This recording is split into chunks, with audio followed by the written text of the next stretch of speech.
every one of us, we only have one event, which is a privilege, because you're invited for 4 days, and in those 4 days you have one event, and the rest of the time you get to actually sit and lean back and get a lot of input.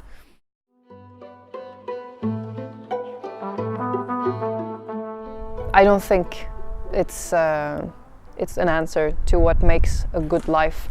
You have to figure that out yourself, each and one of us. But I think it's always an ambivalence, and I think it's hard to grasp what makes it. But I'm pretty sure all of us agree that it's the small things in life that makes the happy moments.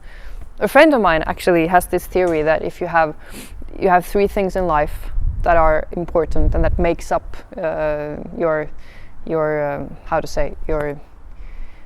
the basics of your life, and it's whom you're with and what you're doing and where you are, where you live. And if you have 3 out of 3, you're very rare, because hardly anyone do.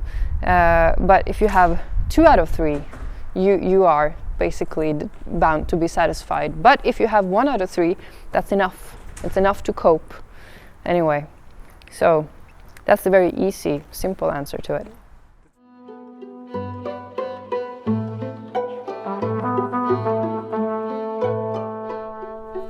Yes, I think so. I think we're at our peak, or past our peak.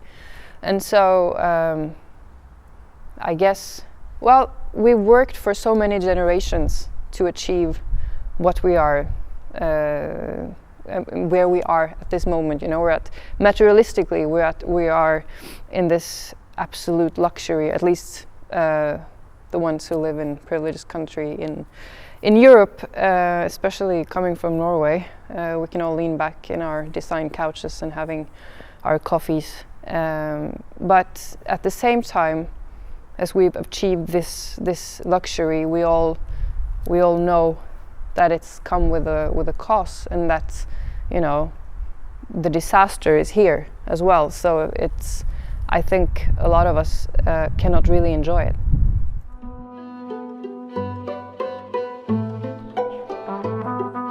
At least it can provide a space that's free.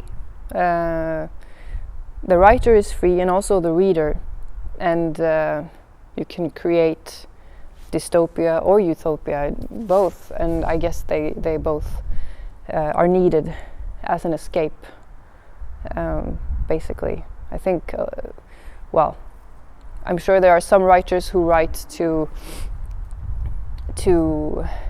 sort of impose their theories on others, but I think they're quite few.